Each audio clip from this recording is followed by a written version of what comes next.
Hey guys, welcome back. So we are now officially in the last month of the year. I can't believe it, if I'm being honest.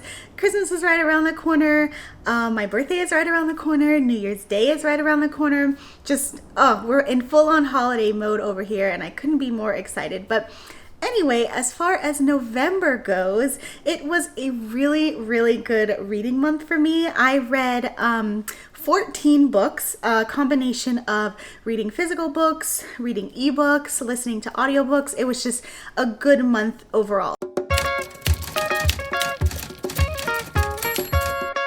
So I wanted to share really quickly all of the books that I read, and as usual, let me know in the comments if you have read any of these, what you read this month. If you happen to read any of the books that I am going to mention, I'd love to hear your thoughts about it. So without further ado, let's jump right in. Okay, so let's start off by going over the physical books that I read. You can see here that there's only 3 because I did a lot of audiobook listening and a lot of ebook reading on my Kindle. The first book that I read is Passionate Thirst by Cameron Dean. This features a woman named Candace Steele, who long time ago she got bit by a vampire and left for dead. She ends up surviving that attack, and because she survives, one of the things that she comes out with is the ability to detect when vampires are around. And because she has now made herself this self-proclaimed Buffy, she's a vampire slayer, and so being able to detect when vampires are near makes it easier for her job. Now in this first installment, because it is part of a series, she has been hired to protect this singer who has come into town to do a series of shows on the Las Vegas Strip. Now the only problem is when Candace meets the woman and all of her entourage, she detects a vampire amongst one of them, and so her problem is twofold. 1, protecting the woman, and 2, figuring out which of the people in her group are vampires. I think I rated this like a 2 or 3. It was just okay. What I didn't like about it is that even though it was part of a series, it ends on a huge cliffhanger, which I typically don't like those in standalone books. Now, if this was, say, a shorter story in a Kindle format where they want you to buy the series immediately, I think I'm a little bit more understanding, but because it's just a full-on book, I expect at least some kind of resolution, even if it means that we're left with a few more questions. So I think that's why I ended up giving this one a lower rating. The next book that I read is The Coffin Dancer by Jeffrey Deaver. I'm not going to go into my love for this series, but I'll just say this is just another installment. This is actually, I believe, book 2 or 3 in the Lincoln Rhymes series. And in this one, we are following Lincoln Rhymes and Amelia Sachs as they are trying to find this killer, obviously named the Coffin Dancer. And it's essentially this extremely smart man who goes around changing his appearance, and the only way that you know who he is that he has a tattoo of the Grim Reaper dancing around a coffin. So in this one, Lincoln Rhymes is trying to deal with figuring out who this man is while also trying to come to grips with his feelings for Amelia, because I think I mentioned this in previous videos. Spoiler alert, him and Amelia do end up together. I rated this one 5 stars. I think it is an excellent part of the series.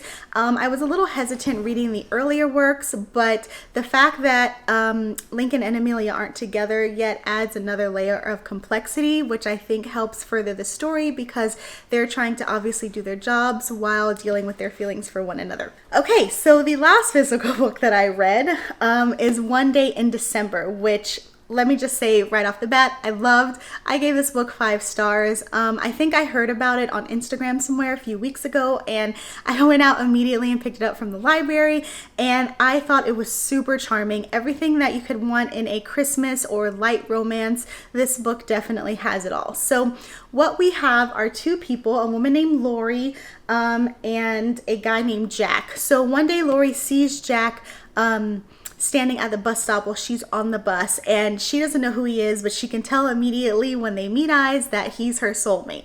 And so essentially she goes on for the next year trying to find this guy. Well, lo and behold, when she finally finds him, she realizes that he is now her best friend slash roommate's boyfriend. Lori has now been put into this predicament where she has to keep her feelings secret about how she feels about Jack, while also trying to get over him. And so this is just, it's such a good book because it deals with a level of friendship which is really deep between Lori and her best friend slash roommate. I really appreciated the fact that the author didn't write the story to where a guy gets in the way, because Lori is really trying hard to get over her feelings because she knows that in the end her sisterhood is more important than being with this guy. But at the same time, the two of them have to deal with their feelings for one another. So I won't give anything away. I will say it ends in a happy ending. So definitely check this one out if you are looking for a cozy Christmas lighthearted read. Okay, so the next 3 books that I read, I'm just going to go ahead and rate them as a whole. I went on a little James Patterson binge and I read NYPD Red 3, NYPD Red 4, and Red Alert, which essentially is NYPD Red 5. I blew through all of these via audiobook because I really enjoyed the narrator for this particular series. I'm not sure what his name is, but I would definitely rank him within the top 5 of audiobook narrators that I've come across, which again is why I ended up going through so much of the series. In the 3rd book, Zach and Kylie are tasked with protecting this billionaire whose son goes missing, and so they're trying to figure out what the cause is behind this kidnapping. Obviously, there is more at play than what's on the surface, and because who they're protecting is a billionaire who has lots of enemies, they're trying to get to the bottom of this one. I rated this one 3 stars. I thought it was entertaining, but it wasn't as good as the first 2 that I've read, but still entertaining nonetheless. So in NYPD Red 4, Zach and Kylie are tasked with figuring out what happens during a jewel heist. I rated this one 4 stars. I thought it was a lot more entertaining than the previous book. Maybe because I'm just more engrossed with jewel heists. I don't know. But in this one, of course, you've got your usual cast of suspects with Zach and Kylie. In this particular installment, Zach is dealing with his personal life because he starts seeing someone on the side. And so he's having to resolve his feelings for Kylie with this new woman that he's seeing. And then Kylie has her own issues to deal with because her husband, who falls off the wagon, is now in rehab, and they're trying to work that out. But in terms of the actual case, like I said, it is a jewel heist, and so I was pleasantly surprised with how it ends, because while this isn't necessarily a whodunit, I will say I did not figure out until they revealed it who was involved in the heist. And so I thought that was really well executed, and if you like these kind of police procedurals and cat and mouse games, definitely check the series out, but the 4th book especially is good if that's what you're looking for. Okay, and finally, kind of finishing off the NYPD Red series, I read the 5th one, Red Alert, and I rated this one 4 stars as well. In this particular installment, we've got a bomb that goes off during a mayor's speech, and so naturally Zach and Kylie are tasked with figuring out who did it. There is a kind of side crime that happens as well with a woman who is a sex addict slash a documentarian, which is super interesting. I will say the 2 crimes end up converging somehow, but I really enjoyed this one because you get more banter between Zach and Kylie. There's a lot of action. It's very fast paced. In this installment, it's not necessarily a whodunit from the traditional cat and mouse games like the previous book that I mentioned, but it's still interesting nonetheless, and I would definitely check it out if you are interested in James Patterson in general, or even those traditional police procedurals. Okay, so these next 2 books I also listened to on audiobook, and I'm kind of clumping them together because they are related. They are part of Jill Shalvis's Heartbreaker Bay series. I read The Trouble with Mistletoe, which I believe is the 2nd book in the series, and then then I also read, let me look at my list, Chasing Christmas Eve, which is the 4th book in this series. I chose both of these because they happened around Christmas time. For The Trouble with Mistletoe, I rated that one 4 stars. I thought it was super cute. It involves a woman named Willa and a guy named Keen, and Willa is a pet shop owner. She's super bubbly, she's super into Christmas, whereas Keen is your kind of more gruff, stoic kind of guy. And so the two of them, naturally they get together, but Willa is holding on to some secrets, as are Keen, and the two of them kind of have to look inside themselves to resolve their inner conflict before they can allow each other to love themselves. I really thought this one was cute, and as I've mentioned before, Jill Shalvis does dialogue extremely well, so it's definitely something that I got my fill of in this story. As for the other book, Chasing Christmas Eve, in this one we get Spence's story. If you're familiar with the series at all, you'll know exactly who I'm talking about, but it involves a woman named Colby who comes into town just as like a mini vacation. She doesn't want people to know who she is, whereas Spence also is trying to keep a low profile, and so the two of them agree to have a fling together without divulging too much about each other because naturally they're trying to stay low. And once they start falling for each other, Spence tells her who she is, but she's so resistant to tell him who she is because she doesn't want to ruin what they have, whereas ironically by her not telling him, that ruins it. I ended up rating this one 3 stars simply because I was a little frustrated with the fact that the main character, she let her family run all over her. In the end, she does have her redeeming qualities, but I don't think it totally makes up for the fact that kind of up until the end she's just this pushover. I just found it a little frustrating, but at the same time, the fact that she allowed this, I guess that means her character was well done. I don't know, you guys let me know what you think. I kind of find that annoying, so for that I rated it 3 stars. The next book that I read, well, I actually listened to it because it was an audiobook. It is The Real McCall by Donna Andrews. It's part of her Meg Langslow series. I'm sure you guys have heard me talk about it before. This was the 13th book in the series, and I ended up rating this one 4 stars because I thought it was very well done and extremely hilarious. She typically does cozy mystery humor really well, but sometimes it's a little hit or miss. In this case, I thought she did it really well. So just really quickly, what we've got is our main character, Meg, who is trying to figure out who killed the local animal shelter owner, because she wakes up one morning and she finds all these animals in her house, and that's because we find out that they were going to be sentenced to death because of the new no-kill policy, and the local animal shelter owner ends up dying, and we're trying to figure out who did it, and also if that has anything to do with the fact that these animals are now going to be killed when they shouldn't have. It was a little harder hitting than most of her books, but again, because it's cozy mysteries, it's still overall light and enjoyable. Okay, so the next book that I listened to is The Mystery of 3/4 by Sophie Hannah, and if you're familiar with this series, it's because it is a, I don't want to say spin-off, but more so resurrection of the Hercule Poirot series by Agatha Christie. In this instance, we have Hercule Poirot trying to figure out who has been going around sending letters to people under his name. And so the letters go to different, essentially strangers, saying that they know that they killed this certain guy, whereas the guy who died actually died under mysterious circumstances. And so naturally Poirot needs to figure out, 1, if the guy really did die under mysterious circumstances, and 2, who's going around sending letters pretending to be him. And I ended up rating this one 3 stars. I definitely did not think it was as strong as the other books in the series. There were a couple of loose ends that I feel like the narrator added to the story that you would think had some kind of payoff in the end, but didn't. But it was still overall enjoyable. Oh man, okay, so this next book that I read, I'm trying not to just take over this whole video and talk about it because it was so good. And that is An Unwanted Guest by Shari Lapena.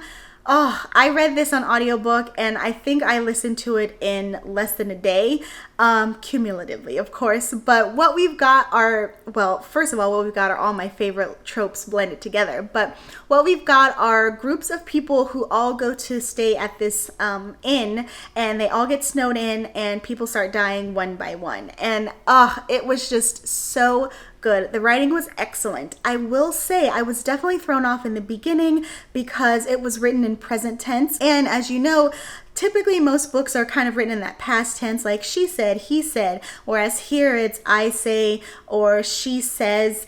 And it definitely threw me for a loop in the very beginning, as did the introduction of a lot of characters. But I'm not sure if this is something that Shari Lapena typically does or if it was just in this book. I will say this is the only book of hers that I've read, but she did a great job with a large cast of characters, because by, I'd say, the 4th chapter, I knew who everybody was and I knew their motivation, and I definitely got wrapped up in the story, and I didn't mind that it ended up being told in present tense. It was just so well executed, very atmospheric. I wouldn't necessarily call this a Christmas book, but it's definitely a wintry themed book because, like I said, they do get snowed/iced in. I will say also, I didn't know going into this book what kind of mystery it was. I knew people were being picked off one by one, but I didn't know if that was because somebody was killing them or if it was some kind of more supernatural force. In the end, was not disappointed, was surprised. It was just overall so well done. If you haven't read it, I definitely recommend reading it because it was probably one of my favorite books that I read of the year. Okay, so man, these next 2 books that I read are part of a series, part of a trilogy, I think actually, but I read Alpha and I read Beta, both by Jacinda Wilder. This is essentially your typical dark billionaire romance. So it involves a girl named Kyrie, and she is basically at the end of her thread in terms of debt. Her brother is relying on her. She doesn't have a mother. Her job, I think she gets fired from it, but essentially she is about to become homeless. And so she's extremely desperate when one day she gets a check in the mail for, I think, like $10,000 addressed to her with a note on it. And she's so desperate that even though she's suspicious, she ends up cashing the check because she knows that it will help her family out. And so each month she ends up getting a check to where at the end of the month, somebody arrives at her doorstep ready to collect. You find out that there is a guy who has been sending her all of these checks and now wants her to be with him to make up for it. I know it sounds crazy. All I can think about is Beauty and the Beast when I think about this, but the author does it really well if you suspend belief about that one part, which I get it, it's a big part, but the 2 of them essentially embark on this whirlwind romance. Alpha, the first book, is what happens kind of establishing their relationship, whereas Beta, the 2 of them are together and they now have to combat this external force. There is a 3rd book named Omega that I haven't gotten to, but both of these books I rated 5 stars because they were excellent. It's very rare that I rate erotic books 5 stars because a lot of the times the sex will be gratuitous and the dialogue isn't that great, but there's so much intensity in these books that I was just blown away. I wasn't expecting it, and so when I did kind of reach that level of just like amazement, I was just blown away. So definitely check these books out if you're into that kind of thing. I will say though, there's heavy language, obviously explicit sex, but it's not for naught. So it all serves a purpose. It's very dark. There are some triggers, but like I said, the payoff is totally worth it. Okay, finally, we are at the last book, which I guess I'm counting as my hashtag nonfiction November. Mostly because it's the only nonfiction that I read this year, and that is The Miracle Morning by Hal Elrod. I have heard about this book for a long time. It's always on kind of like the top 10 of personal development books, and I think I downloaded this a long time ago, but it just kind of got mixed into the shuffle and I forgot it was there. I recently picked it up. I listened to it. It's a very short read, but it's extremely motivational, especially with the new year coming. I know people make resolutions all the time. That's not necessarily why I picked it up, but I did come away with a lot of gems. It's essentially a guidebook for how to establish a morning routine, or I guess technically a routine throughout any time of the day, but most especially in the morning is the most advantageous, where you can break your morning down into different steps to help you achieve your goals and be more productive, be more functioning, and just be more happy. Overall, I really enjoyed it, and I definitely recommend it for people who are, well, actually anybody, whether you're happy in your life or you are trying to make a change. I think we can all benefit from some sort of personal development book, and I really enjoyed this one. It wasn't too preachy, it wasn't too corny.